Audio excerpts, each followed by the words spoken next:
사사기 19장 1절부터 30절까지 19장 전체죠. 19장을 우리가 함께 읽었습니다. 이제 사사기가 뭐 2장 더 남았습니다. 19, 20, 21 이렇게 남았죠. 지난번에 말씀드린 것처럼 사사기에 나오는 사사는 12이에요. 마지막 사사 삼손이 끝났으니 사실은 사사기 얘기가 멈춰줘도 상관이 없습니다. 사사기가 끝나고 나면 뭐 그 뒤에 이어지는 거 뭐 사무엘 상하, 뭐 룻기가 있긴 하지만 원래 뭐 히브리 성경에서는 사무엘 상하로 이어집니다. 사무엘 상하가 되면 그 사사 시대가 끝나고 왕이 나오죠. 사울서부터 왕이 시작되는데 사실은 사울 왕 전에 그리고 삼손 사이에 사사 같은 사람이 둘이 더 있습니다. 하나는 엘리라는 제사장이고 또 하나는 사무엘, 우리가 잘 아는 사무엘이죠. 나중에 뭐 사무엘 상하에 엘리와 그리고 사무엘이 나온다 하더라도 사사기에 나오는 사사로서는 삼손이 마지막입니다. 삼손의 이야기는 16장에 끝났습니다. 그런데도 불구하고 5장이나 붙여놨어요. 앞에 사사의 이야기는 16장이고요 뒤에 붙어있는 이야기가 5장입니다. 그러니 뒤에 있는 5장의 분량이 결코 작지 않습니다. 오늘 우리가 읽는 19장서부터 21장까지의 쭉 그 긴 이야기는 아마 이 사사기에 있는 그 이야기들, 삼손, 뭐 기드온 이렇게 이야기들이 있죠. 그 이야기들 중에서 거의 가장 긴 이야기가 19장서부터 21장까지의 이야기입니다. 여기 하나님의 사람들이 도대체 하나님의 목전에서 무슨 악을 행했는지 17장부터 우리에게 보여주고 있습니다. 17장, 18장에서는 뭔가 예배와 좀 관련돼 있어요. 미가가 신상을 만들고요.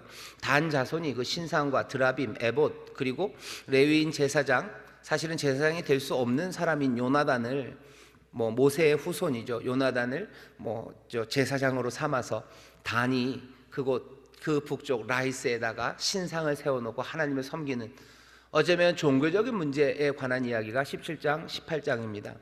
굉장히 종교적이죠. 막 집에다가 신상을 놓고 뭐 제사장을 불러다 놓고 뭐 그러고 하나님이 복 주시기를 바라고 하나님에게 묻고 또 뭐 가서 신상을 거기다 세워놓고 그냥 한 가족의 제사장이 아니라 한 지파의 제사장이 되고 뭔가 굉장히 종교적이고 예배와 제사와 관련돼서 이스라엘 사람들이 열심히 성실하게 힘써 뭔가를 하는 것 같지만 17장, 18장에 우리가 알려주는 건 그 모든 예배와 제사가 뭐가 굉장히 심각하게 삐뚤어져 있는 거죠. 자기들의 명예를 위한 거고 그냥 하나님의 말씀에 귀 기울이지 않고 제멋대로 하나님을 섬기는 겁니다. 여호와 목전에서 악을 행하고 있어요.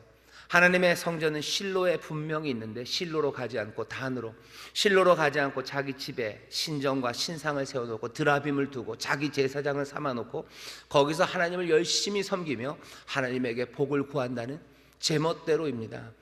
실로로 가면 돼요. 하지만 그게 여러 가지 이유로 귀찮기도 하고 어쩌면 귀찮은 것 더해서 거기에는 뭐 많은 사람들이 모이고 하지만 여기 우리 집에 신상이 있다는 게 훨씬 더 하나님과 가까이 있는 것 같죠. 여러 가지 이유로 결국은 하나님의 뜻대로가 아니라 제멋대로 하나님을 섬깁니다. 여지껏 사사기에서 뭐라고 했어요? 여호와의 목전에서 그 사람들이 악을 행했다고, 그렇게 악을 행했답니다. 17장 18장을 보면서 우리가 확인해야 되는 건 우리의 예배와 관련되어 있는 이야기입니다. 우리의 예배가 정말 하나님이 기뻐하시는 실로에서 드려지는 건지 아니면 제멋대로 내 마음대로 나 편한 대로 아니면 내 만족을 위해서 드려지는 건지 아니면 우리의 예배가 세상의 여러 문화들 사람들이 하는 것 그것들 따라 하면서 하나님을 섬긴다고 우리가 속고 있는 건 아닌지 그것들을 묻게 합니다. 19장서부터 21장까지는요 예배보다는 우리의 삶의 일상에 벌어지는 일들과 관련되어 있어요. 예배 말고 우리가 살아가는 데는 그럼 여호와의 목전에서 악을 행하지 않는가? 우리는 여호와께서 우리에게 주신 말씀들 그 말씀대로 제대로 잘 살고 있는지를 묻게 하는 그 말씀이 오늘 사사기 19장부터 21장까지입니다. 왜냐하면 이 사람들은 뭔가 하나님의 말씀처럼 살아가는 것 같아요. 뭐 일상에 있는 여러 가지 문제들을 해결할 때 하나님의 뜻대로 하려고 하는 것 같고 사람들과 사람들을 대할 때도 뭐 하나님이 기뻐하시는 것 그것들을 하려고 하는 것 같습니다. 많은 거기에 여기저기 뭔가 삐뚤어 가는 게 있어요. 하나가 삐뚤어지기 시작하니 어떻게 해요? 더 다음 일은 더 삐뚤어집니다. 점점 그냥 악순환이 시작되는 겁니다.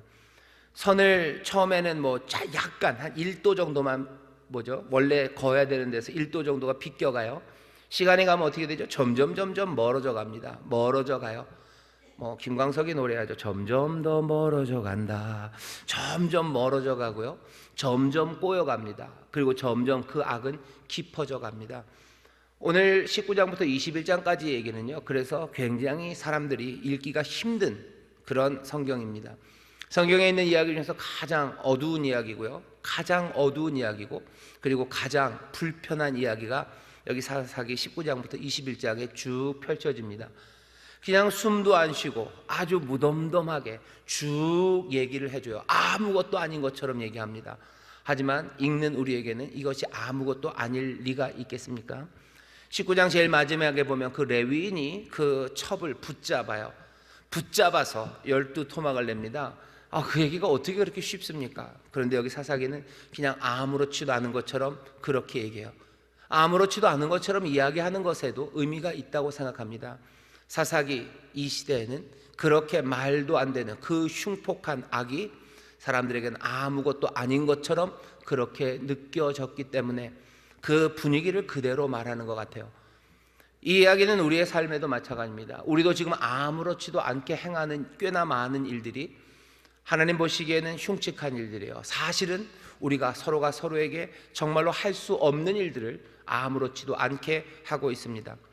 사사기 19장서부터 21장까지 조금 힘들지만 우리가 읽을 겁니다. 읽어가면서 정말로 우리가 살아가는 삶에 하나님이 우리에게 기대하시는 것, 사람과 사람 사이에 형제가 형제와 함께 내가 내 이웃과 함께 살아갈 때 하나님이 우리를 어떻게 살기를 원하셨는지, 사람들은 하나님이 생각하셨던 데서 얼마나 멀어져 갔는지, 그리고 어떻게 멀어져 갔는지 그것들을 보면서 다시 한번 우리의 삶을 돌아보고 19장 30절 마지막에 말한 것처럼 생각하고 상의한 후에 말하자, 좀 생각 좀 해봅시다 라고 제안하는 그런 설교가 앞으로 몇 주 동안 사사기 19장부터 21장까지의 설교가 될 겁니다. 설교의 제목은 은혜를 체험했지만 다를 게 없이 사는구나 입니다. 은혜를 체험했지만 참 다를 게 없구나 라는 겁니다. 오늘도 레위인이 나옵니다. 17장, 19장, 17장, 18장에서는 레위 사람이요 베들레헴에서 위로 올라가기 시작했죠. 베들레헴 남쪽입니다. 예루살렘 조금 남쪽이요. 남쪽에서 에브라임 산지로, 그러다가 결국은 저 이스라엘 경계 바깥에 라이스까지 쭉 올라가는 레위인의 이야기였어요. 오늘은 반대입니다. 여기 에브라임 산지에서 베들레헴으로 내려가는 레위인의 이야기입니다. 에브라임 산지에서 베들레헴으로 내려가요. 무슨 일이 있었는지 모르겠지만 오늘 본문을 보면 시작은 그렇습니다. 이스라엘의 왕이 없을 그때 에브라임의 산지 구석에 우거하는 어떤 레위 사람이 유다 베들레헴에서 첩을 취하였더니, 에브라임 산지 한 구석에 살았던 사람이에요. 이름도 없습니다. 이 사람이 베들레헴 훨씬 더 남쪽입니다. 남쪽에 가서 첩을 취했대요. 왜 첩을 구했을지에 대해서는 설명은 없습니다. 그냥 첩을 구했대요. 둘 중에 하나입니다. 하나는 성적인 목적이 있었든지, 아니면 뭔가 노동력을 일하는 여자 하나가 더 필요했든지, 뭐가 됐든지 첩을 하나를 구했습니다. 그리고는 데리고 살아요. 2절 보면 그 첩이 행음하고, 그 여자가 근데 행음했답니다. 그리고 남편을 떠나 유다 베들레헴 그 아비의 집에 돌아가서 거기서 넉 달의 날을 보냅니다. 여자가 행음했답니다. 뭔가 음란한 일을 했다고 설명할 수도 있지만, 사실은 음란하다고 지금 번역된 자나라는 히브리 말이 그냥 화나다라는 뜻도 돼요. 싫어한다, 화나다라는 뜻도 됩니다. 이 여자가 행음하고서 넉 달을 그냥 갔다. 그런데 그 넉 달을 간 동안에 아무 일이 없고 이 레위인이 그 사람을 구슬러서 부르러 왔다. 그건 좀 얘기죠. 설명하기가 좀 어렵습니다. 아예 이 자나라는 말을 그냥 화나다, 싫어하다라고 해석하면 뒤에 이야기들이 좀 잘 이어집니다. 이 여자가 뭔가 화가 심각하게 났어요. 뭔진 모릅니다.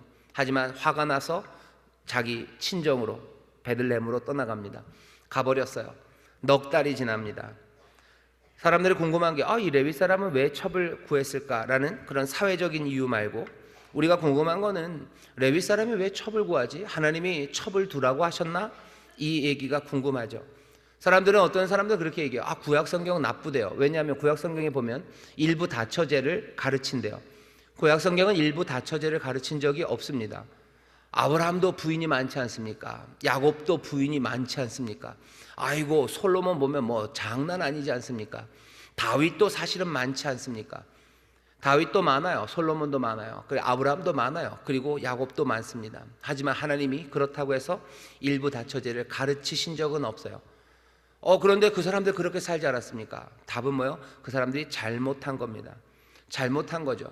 잘못했다고 한 번도 안 그러셨는데요. 아니요, 잘못했다고 딱 부러지게 얘기는 안 하셨지만 성경을 통해서 보여지는 건 그렇게 일부 다처를 살아갔던 사람들, 그리고 그 관계 자체가 사람들에게 상심이 되고요, 그리고 고통을 가져다 줍니다.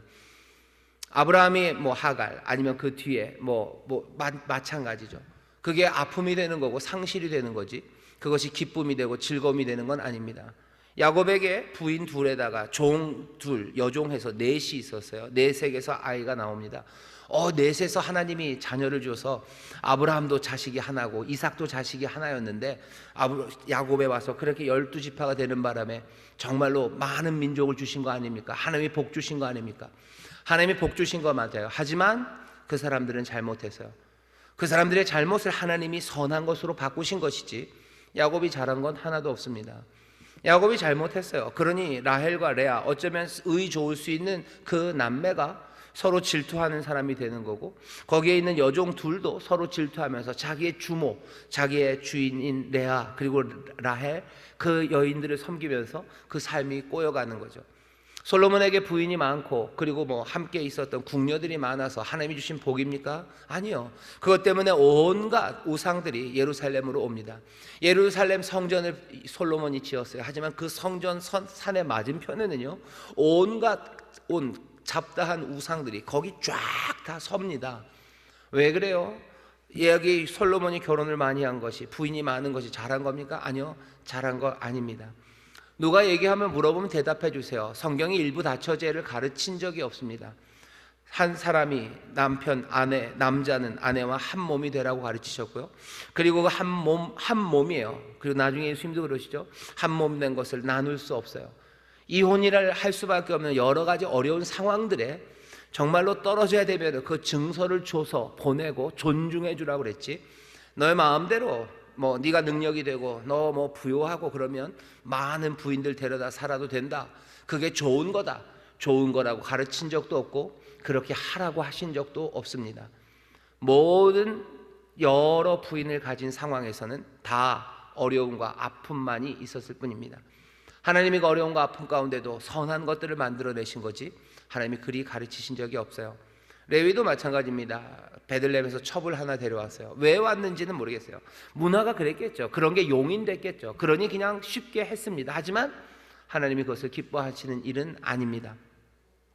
여기 행음한 여인, 어쩌면 화가 난 여인이 내려갑니다. 이게 행음이어도 그렇고 아니면 화가 나도 좀 이상해요. 넉 달 동안을 거기 베들레헴에 가 있는데 이 레위 사람이 자기 부인 첩을 찾지를 않아요. 찾지를 않습니다. 넉 달이나 지나서 이 여인을 찾으러 베들레헴으로 갑니다. 왜 넉 달 동안 찾지 않았을까? 뭔가 진정되기 위해서?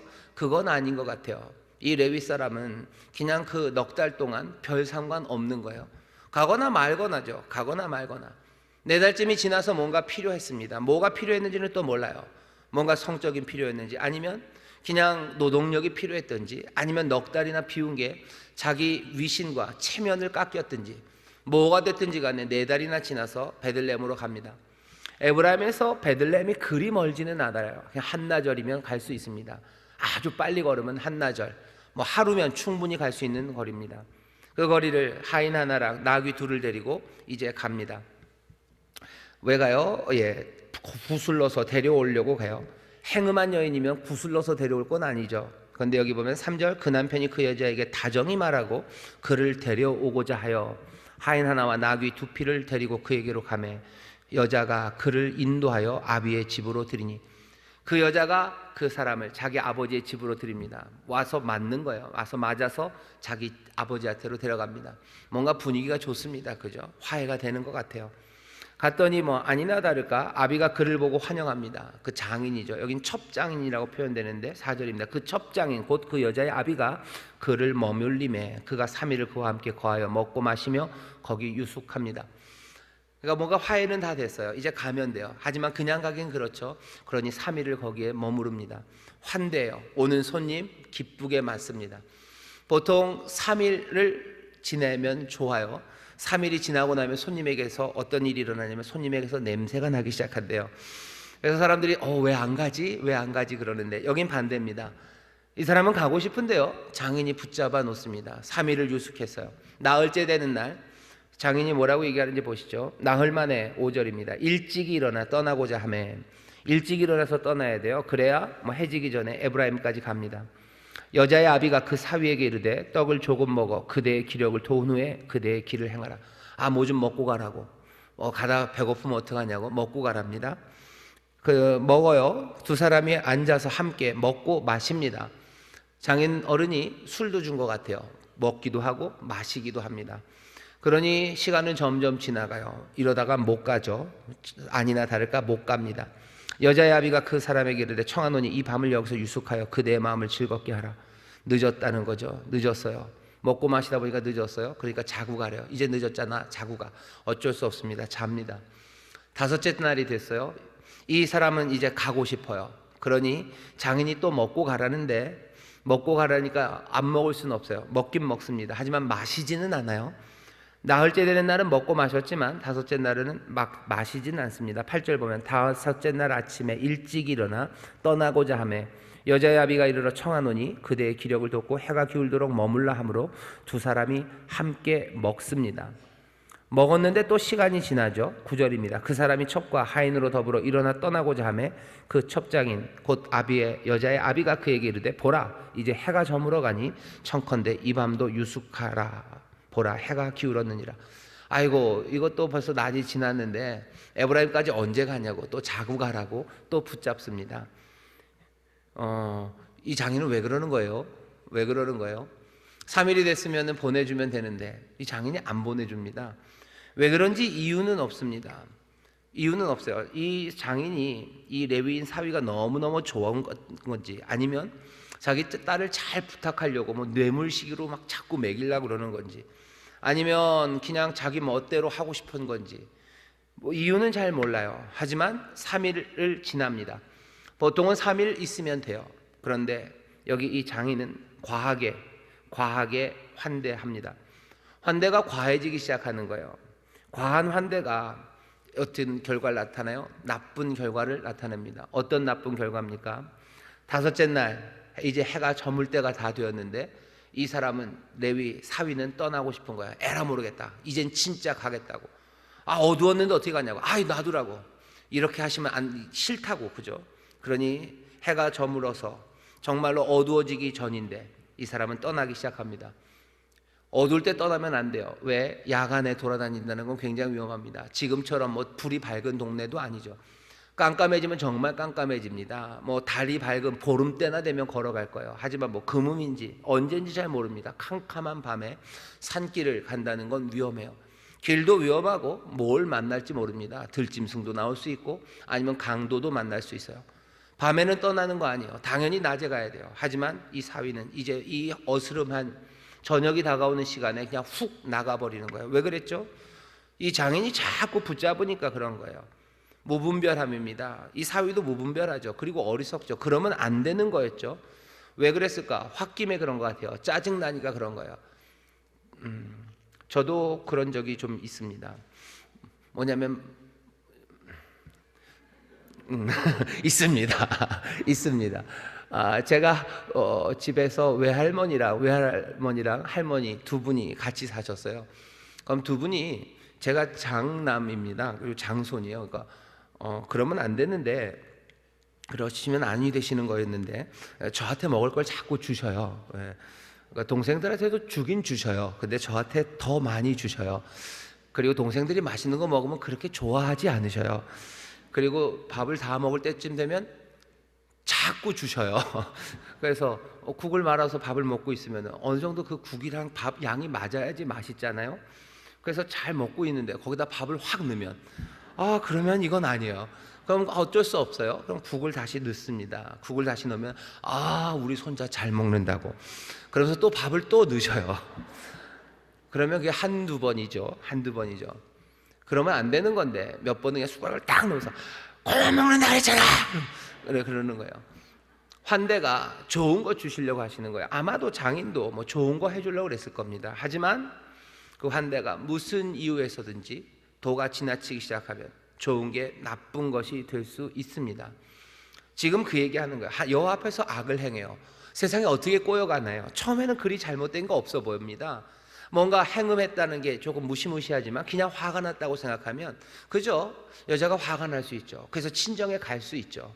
물론 네 달이나 그걸 놔뒀다는 건 이 사람 무정한 사람인 건 맞습니다. 그래도 그냥 가서 화해하고 그냥 돌아오면 되는 거였어요.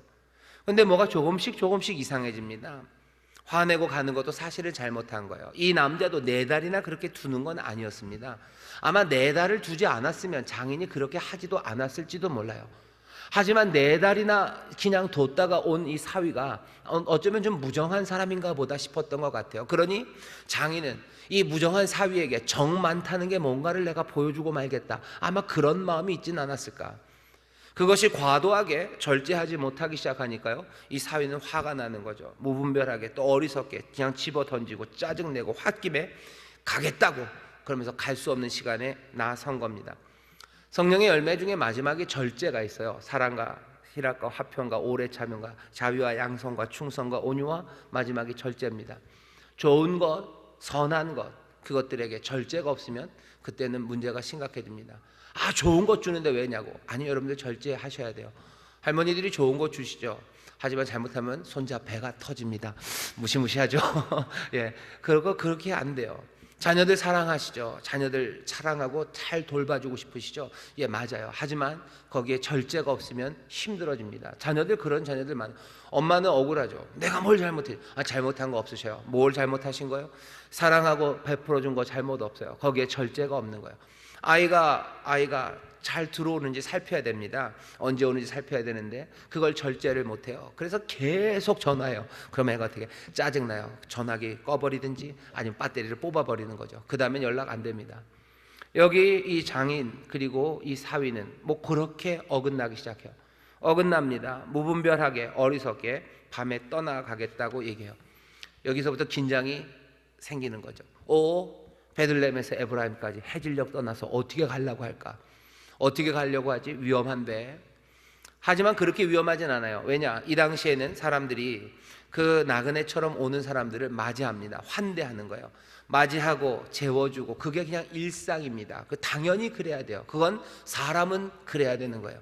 사람은 자기 동네에 온 나그네들, 그 사람들 재워주는 거, 그게 당연한 겁니다. 하나님도 그렇게 얘기하셔. 너희가 나그네였고 너희가 거류민이었던 거 기억해라. 너희가 내 나그네를 환대해라. 하나님 그렇게 가르치셨죠. 하나님이 그렇게 가르치셨고, 그래서 이스라엘 사람들뿐만 아니라 사실 그 당시 그 주위에 있는 모든 문화가 그 문화를 조금은 공유하고 있었습니다. 자, 이제 떠났어요. 해질녘이 돼서 베들레헴에서 떠납니다. 조금 올라가면 어디가 나와요? 예루살렘이 나옵니다. 그때까지의 이름은 여부스 족속, 여부스가 살고 있는 예루살렘이 한 15km, 한 10리, 20리가 좀 안 돼요. 해지기 전에 여부스쯤 오니까 하인이 말합니다. 여기서 쉬었다 가죠. 여기 들어갑시다. 이 성읍에 들어갑시다. 우리가 밤에 길을 갈 수는 없으니 여부스에 들어가자고. 레위인이 말하는 거죠. 여부스는 안 된다. 여부스는 이방인의 동네잖아. 사사기 1장에 보면 유다가 유다가 사자처럼 가나안 땅을 휩쓸고 지나갈 때요, 그때 한번 여부스를 예루살렘을 깨뜨린 적이 있어요. 그 뒤에 베냐민 지파에게 이 땅이 갔기 때문에 베냐민이 그 여부스 족속이 지배하고 있던 예루살렘 거기와 싸웁니다.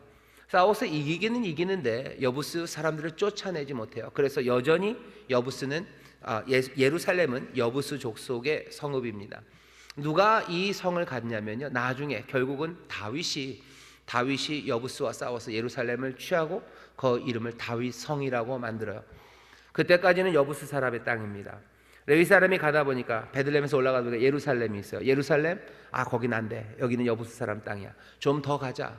좀 더 가면 이스라엘 베냐민 지파의 땅 기브아가 있어요. 좀 더 가면 라마가 있어. 가는 데까지 가보자 한번. 라마까지 가면 좋고, 내가 생각해봐도 에브라임 집까지는 못 가겠지만 기브아나 라마 그 정도 가서 이스라엘 사람 동네 거기 거하자.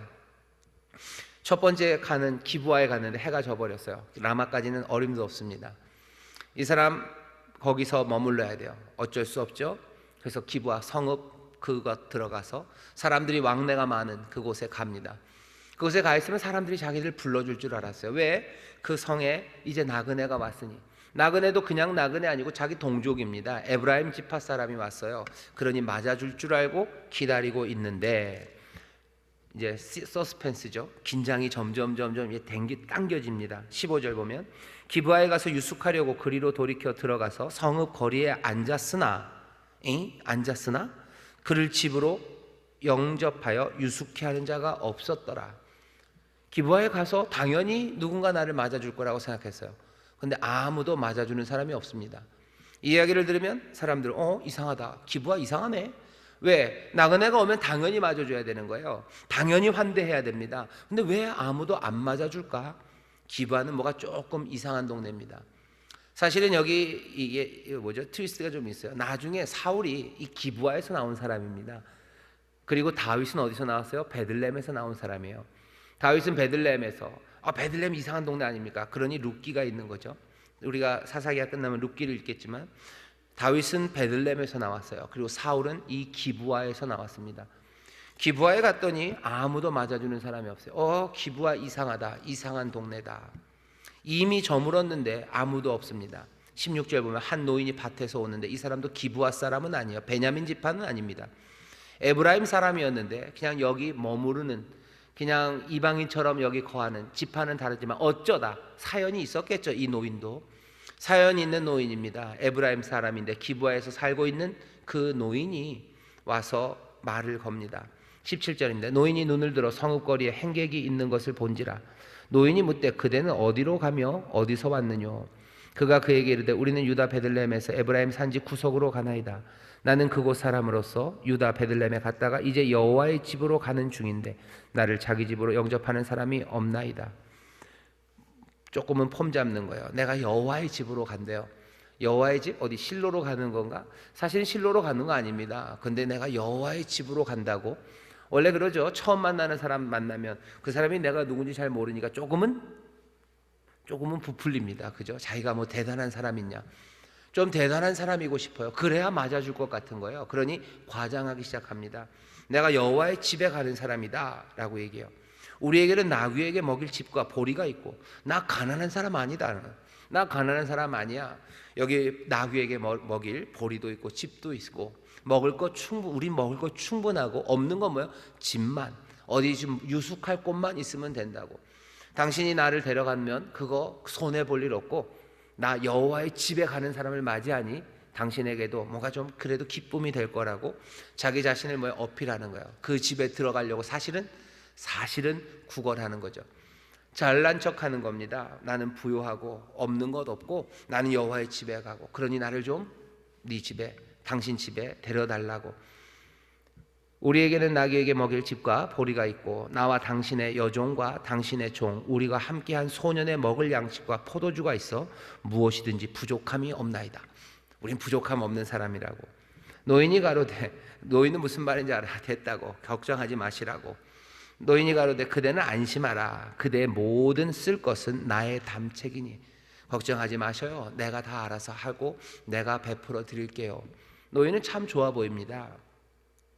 거기서 무슨 요금을 받으려는 생각도 없어요. 걱정하지 마시라고. 이 사람 부유하니까 네 먹을 건 네가 갖고 오겠다. 그런 생각 없어요. 걱정하지 마시라고, 안심하라고, 내가 다 책임지겠다고. 그리고서 20절 뒤에 붙은 말이 이상합니다. 내가 다 책임지겠다고. 나의 담책이니 거리에서는 자지 말라 하고. 그냥 단순한 말인 것 같아요. 야, 집에서 자지 말고 우리 집에 갑시다. 당연히 집으로 가는 거예요. 그냥 거기까지만 말하면 되는데 거리에서는 자지 말아야 된다라고 얘기합니다. 거리에서는 자면 안 돼요 라고 얘기해요. 왜? 왠지는 금방 알아집니다. 왜 거리에서 자지 말라고 했냐면 그를 데리고 가서 자기 집에 들어가서 나귀에게 먹이니 그들이 발을 씻고 먹고 마십니다. 마음을 즐겁게 할 때 아주 편해요. 이제 다 제공이 됩니다. 근데 그때 22절입니다. 그 성읍의 비류들이, 불량배들이죠. 그 성읍의 비류들이 그 집을 애워싸고 문을 두들기며 집주인 노인에게 말하여 가로되 내 집에 들어온 사람을 끌어내라. 우리가 그를 상관하리라. 동네 불량배들이 모여왔어요. 그리고 그 노인의 집을 두들깁니다. 그리고선 얘기하는 거죠. 여기 그 사람 하나, 새 사람 하나 온 거 우리가 안다고, 그 남자 불러내라고, 끌어내라고 우리가 상관한대요.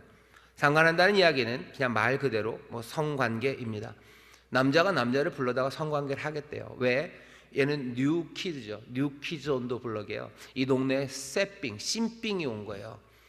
그러니 걔를 끌어내라고, 우리가 성관계 할 거라고, 걔랑 놀 거라고. 집주인 그 사람이 말합니다. 내 형제들아, 청하노니 악을 행치 말라. 이거 악한 일 아니냐? 이 사람이 내 집에 들었으니 이런 망령된 일을 행하지 말라. 내 집에 들어온 손님이야. 난 이 사람 지켜야 된다.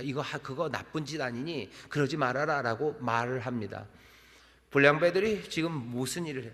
왜 노인이 그렇게 얘기했는지 이제 압니다. 거리에서는 자면 안 된다. 왜? 기부아, 거기에는 불량배가 있는 동네예요.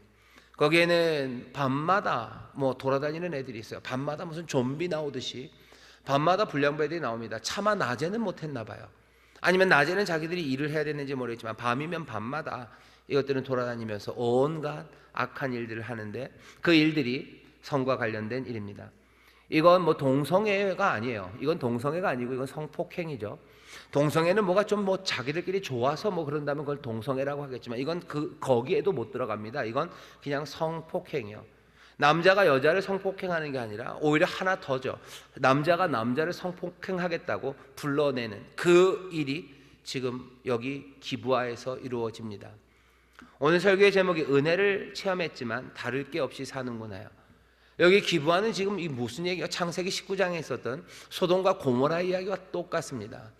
여호와의 사자가 롯의 집에 갔더니 소돔과 고모라에 있던 그 사람들이 몽땅 다 몰려들어서요, 그 여호와의 사자 내놓으라고, 우리가 그와 상관하겠다고. 뭐 롯이 나가서 말립니다. 그러지 말라고, 내가 딸이 있으니, 비슷해요, 내 딸이 있으니 내 딸을 줄 테니까 그러지 말라고. 아니, 내놓으라고. 그때는 어떻게 해결했어요? 다행히 그 롯의 집에 왔던 사람은, 그 사람들은 여호와의 사자입니다.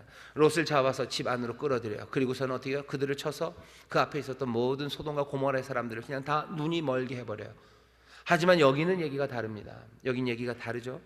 어떻게 합니까? 이 착하고 그리고 선해 보였던 에브라임의 노인이 이상한 말을 해요. 이상한 말을 합니다. 이렇게 얘기해요. 보라, 여기 내 처녀 딸 그리고 이 사람의 첩이 있은즉 내가 그들을 끌어내리니 너희가 그들을 욕보이든지 어찌하든지 임의로 하되 오직 이 사람에게는 이런 망령된 일을 행치 말라 얘기합니다. 에브라임 노인도 좀 이상해요. 노인이 뭐라고 얘기해요? 이 사람은 건드리지 말아야 돼요. 이 사람은 내 손님이에요. 그러면 건드리면 안 돼요. 그 대신 내 딸이 있대요. 내 딸은 건드려도 돼요. 내 딸은 건드려도 돼요. 여기 이 사람의 첩이 있으니 이 여자는 건드려도 돼요. 이 여자는 니들 마음대로 해라. 그러니 이 사람만은 지켜야 되겠답니다. 이것도 뭔가 이상합니다. 이 환대하고 맞아들였던 에브라임 노인, 어쩌면 정말로 이 이야기 중에서 괜찮았던 사람, 이 사람도 말도 안 되는 이야기를 합니다. 왜 그렇죠? 이 노인도요, 그냥 여자는 사람이 아니라고 생각하는 겁니다. 근데 이 사람, 이 노인, 이 훌륭하고 이 어느 정도 정신이 있는 이 노인은 도대체 여자는 사람이 아니라는 이야기를 어디서 배웠습니까? 다른 데 아니에요. 하나님은 그렇게 가르치신 적 없어요. 분명히 그 주변의 문화는 그렇게 여자는 사람이 아니에요. 그건 소유예요. 내가 가진 내 물건이에요 라고 가르치고 그렇게 사는 세상에 그냥 어느 생각 그대로 따라간 겁니다. 하나님이 여자를 소유로 가르치십니까? 아니요. 그 주변의 문화는 그렇게 가르쳤는지 모르지만 성경은 절대로 그렇게 가르치신 적이 없습니다. 하나님께서 사람을 만드실 때 하나님의 형상으로 만드셨어요. 남자만 천만에. 창세기 1장 보시면 하나님이 사람을 만드셨어요. 남자와 여자를 만드셨어요. 우리의 모양과 우리의 형상대로 사람을 만들자고 하나님께서 남자와 여자를 만드셨어요. 하나님께서 하나님의 형상을 가진 사람들을 죽이면 안 된다 할 때 사람 죽이면 안 돼요. 사람의 카테고리 뭐예요? 하나님의 형상을 가졌기 때문에 안 돼요. 여자에게는 하나님의 형상이 없습니까? 아니요. 하나님의 형상대로 만드셨어요. 그러니 한 번도 하나님은 여자를 남자의 소유라고 가르치신 적이 없으셔요. 물론 그 문화 안에서 여자가 해야 되는 일이 있고 또 남자가 해야 되는 일이 있는 거, 그건 분명히 하나님이 가르치십니다. 하지만 한 번도 여자를 소유로 그렇게 가르치신 적이 없습니다. 그런데 이 훌륭해 보이는 에브라임의 노인은 어디서 이런 걸 배웠어요? 다른 건 아니죠. 그냥 그 문화가 그렇게 가르쳤던 겁니다. 그냥 사람들이 생각하는 대로 그대로 그냥 따라가 버렸어요. 어느샌가 하나님의 말씀을 몽땅 다 받아들인 것 아니고 그 주변의 문화가 하는 거 그거 따라갑니다. 우리도 이런 거 굉장히 많습니다. 성경은 그렇게 가르치지 않는데 당장 여기 있는 여자의 문제만 해도 그래요. 여자, 남자, 그 성이라는 것을 하나님이 우리에게 가르쳐 주신 대로가 아니라 세상 문화가 가르쳐 준 대로 그렇게 받아들이고 그렇게 소비합니다. 요즘 보면은 무슨 문화라는 이름으로 그걸 해요. 뭐 K-팝이라고 그러면서 여자 아이돌 그룹, 남자 아이돌 그룹 얘기하면서 대단한 문화인 것처럼 얘기를 해요. 하지만 그 밑바닥에 깔려 있는 건 굉장히 성적인 이야기입니다. 여자 아이돌이 춤추는 것들 보시면 그게 어떤 아름다움인지 잘 보시면 돼요. 남자 아이돌이 나와서 춤추는 거 보면서 도대체 여자들 아니면 남자들이 뭘 좋아하는지 잘 보시면 그 밑에 깔려있는 그 아름답다, 이게 문화라고 얘기하는 그 문화가 뭔지, 문화라고 이름을 붙여놨지만 그것이 어필하는 것이 무엇인지 우리는 압니다. 그리고 그것들이 괜찮다고 생각해요. 하나님이 그렇게 가르치신 적이 있는가? 여자를, 그것도 어린 여자 아이들을, 남자를, 그것도 뭐 젊고 어린 남자들을 어떻게 취급하고 어떻게 대해야 되는지에 대해서 우리에게 분명히 알려주시는데 우리는 다른 방식으로 그것들을 소비하면서 그것도 아무것도 아닌 양 말합니다. 여기 에브라임 노인이 그래요. 아무것도 아닌 양 말해요. 그냥 이 여자들 가져가라 얘기해요. 여기는 거리낌이 없어요. 그냥 스무스합니다. 고민이 없어요. 이 남자가 죽게 됐으니 누가 죽어야 될까? 뭐 고민하다가 그래 할 수 없다. 너라도 가라. 아니 내가 갈까? 아니 아버지 그러지 마시오. 내가 갈게요. 지금 그 얘기 아니잖아요. 그죠? 그 얘기 아니죠. 그냥 에브라임 노인은 그냥 이 사람 갈 테니 이 남자는 지켜야 돼요. 이 남자는 지켜야 되지만 이 여자들은 아무것도 아니에요. 그냥 내어줍니다. 아니나 다를까? 여기 이 사람은 그 사람을 붙잡아서 내준대요. 무리에게 붙들어 내매 26절에 되어 있습니다. 25절입니다. 무리가 듣지 아니하므로 그 사람이 자기 첩을 무리에게로 붙들어 내매. 가고 싶지 않았겠죠. 근데 그 여자를 붙들어요. 잡아서 그냥 내줍니다. 잡아서 던져준 거예요. 그리고 나선 아니나 다를까 그들이 그에게 행음하여 밤새도록 욕보이다가 새벽 미명에 놓은지라. 밤새도록 욕보이다가 새벽 미명에 놓아줍니다. 뭘 양심의 거리 껴서 천만에 그냥 끝난 거죠. 오늘 놀이는 끝났어요. 그러니 밤새도록 욕보임을 당했던 그 여인은 새벽 미명에 대해서야 자기 그 집 에브라임 노인의 집으로 옵니다. 동틀 때 여인이 그 주인이 우거한 그 사람의 집 문에 이르러 엎드려져 밝기까지 거기 누웠어요. 그 문 앞에 와서 누워 있습니다.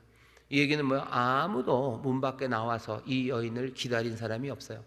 이 여인을 찾으러 나가지도 않아요. 이 고생을 당했는데 어떻게 올까 나 대신 나가서 내 첩이 내 여자가 어떻게 될지에 대해서 이 사람 뭐 한 개도 상관도 안 합니다. 27절에 그의 주인이 일찍이 일어나 그랬어요. 이 사람 뭐였어요? 잠 잘 잤습니다. 쿨쿨 잠만 잘 잤어요. 잠 잘 자고 일어나서 문 열고 나옵니다. 문 열고 나왔더니 그 여인이 집 문에 엎드려지고, 슬프고 또 어떻게 보면 가슴 뭉클한 이야기는 여기 여인이라고 말하기 시작해요. 첩이라고 말하지 않습니다. 거기 그렇게 몽땅 다 당하고 쓰러져 있는 이를 첩이라고 부르지 않아요. 여인이라고 불러요. 이 여자라는 뜻은 아내라는 뜻도 됩니다. 이 레위인은 그렇게 생각하지 않아요. 하지만 사사기를 기록하는 사람은 그렇게 쓰고 싶은 거예요. 이 사람은 여인이에요. 이 사람은 아내인 거죠. 이 사람은 첩도 아니고 종도 아니에요. 주인이라고 말하지만 이 사람은 여인입니다. 이 여인이 집 문에 엎드러지고 그 두 손이 문지방에 있습니다. 말해주고 싶은 거죠. 이 여인은 문지방에 손이 있어요. 들어가고 싶었던 거죠. 아마 문 몇 번 두들겼을 겁니다. 지쳐 문 두들겼지만 아무도 안 나왔어요. 왜? 다 잡니다. 넉 달을 가했어도 찾아가지 않았던 무정한 사람이에요. 이 사람은 그 여자가 그렇게 잡혀서 붙들어서 자기가 내주고도 무슨 일 당할지 잘 알아요. 이 레위는 믿음이 많아서, 믿음이 충만해서 그렇게 가도 잘 올 거야. 아니죠. 무정한 사람이에요. 이 여인에 대해서 아무 생각이 없습니다. 우리가 사사기 처음 1장에 보면요, 여자가 나오는데 그 여자 이름은 악사입니다. 악사요. 갈렙의 딸입니다. 온니엘이라는 사사에게 시집간 악사예요. 그 악사의 이야기를 보면요, 악사는 나귀를 타요. 악사는 나귀를 타고 온니엘이라는 그 걸출한 영웅에게 시집을 가고요.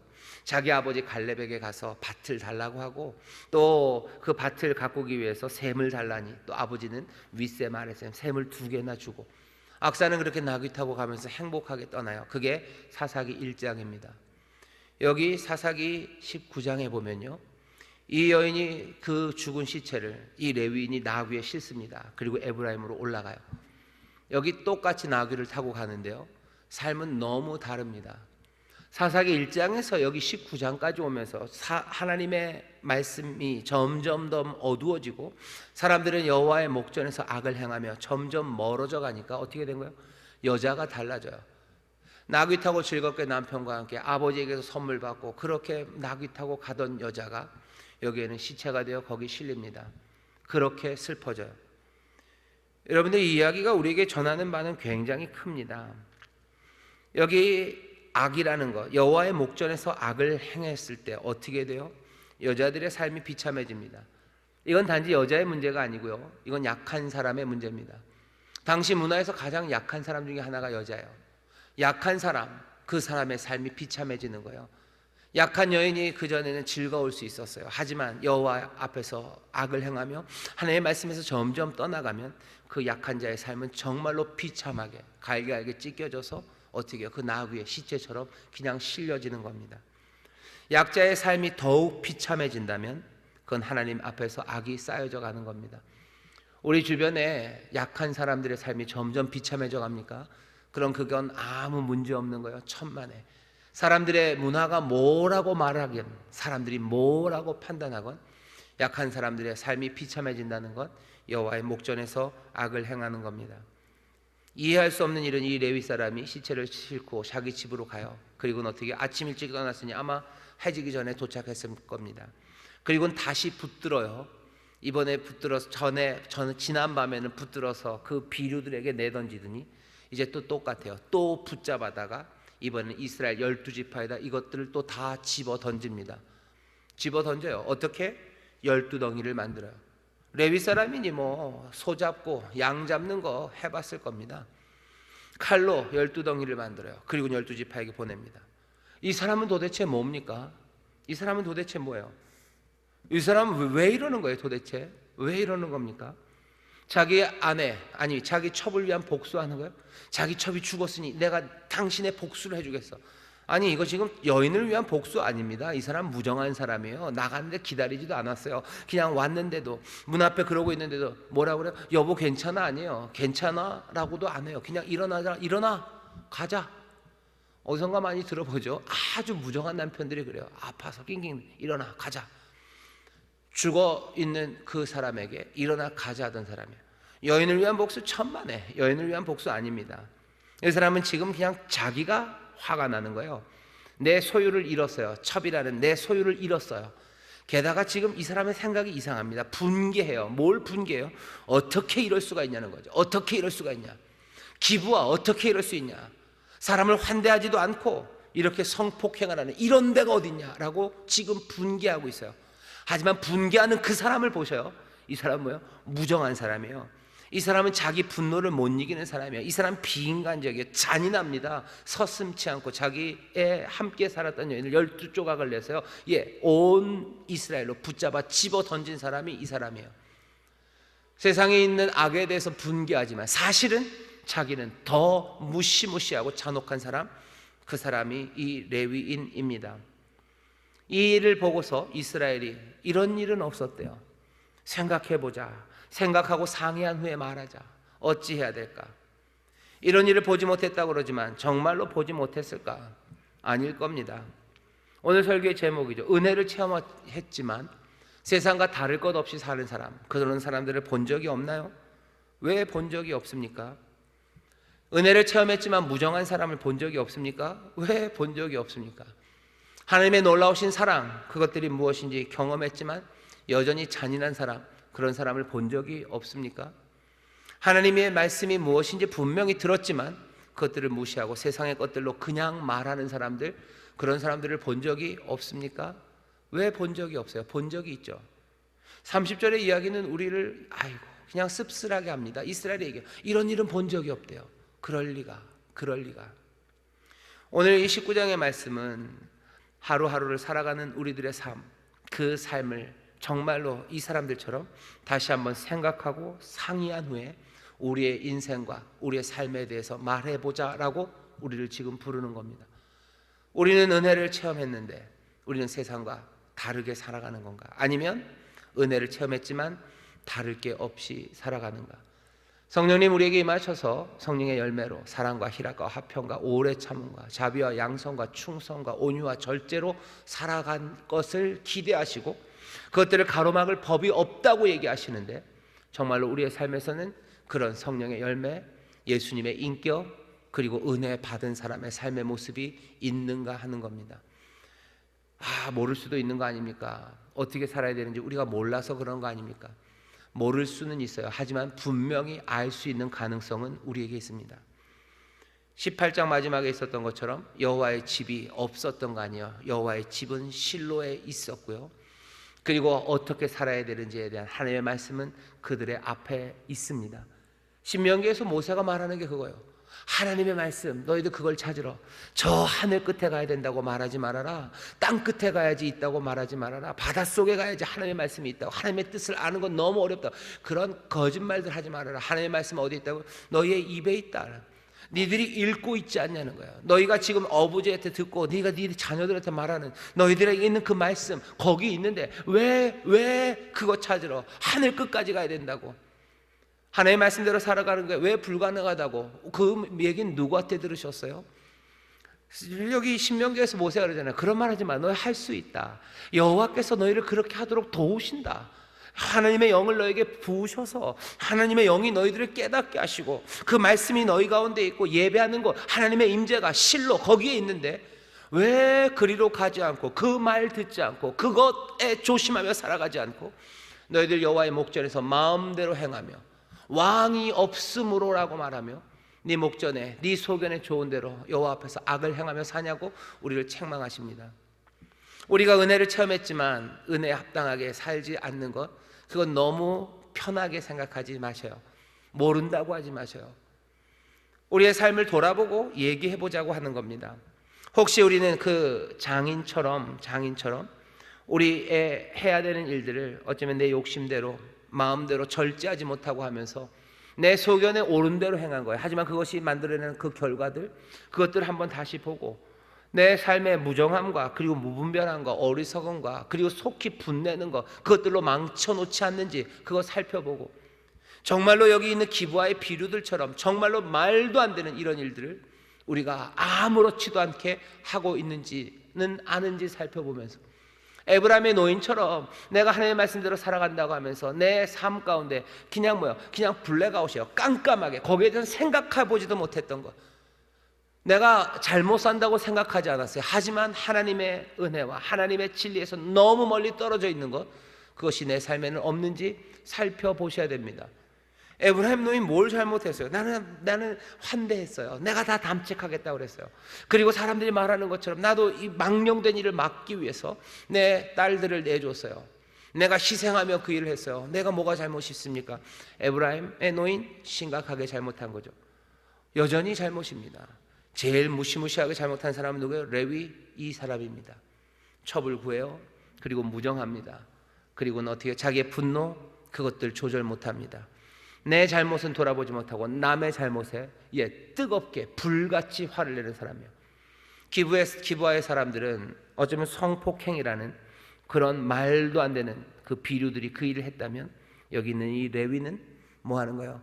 어쩌면 채 죽지도 않았을지도 모를, 아니 죽었다고 할지라도 그 하나님의 형상 그리고 자기와 함께 살았던 그 사람을 12조각을 내서 집어 던진다고요?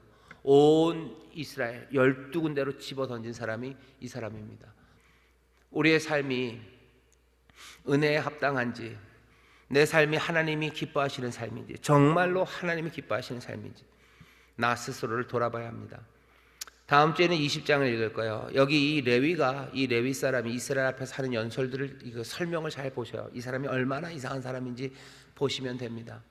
다시 한번 오늘 말씀, 아까 말씀드렸죠. 오늘 우울한 말씀이라고. 하지만 이 말씀 가운데 여기 30절에 마지막 나온 것처럼 내 삶을 생각하고 상의한 후에 내 삶을 말하시면 돼요. 회개해야 됩니까? 그럼 회개하시면 돼요.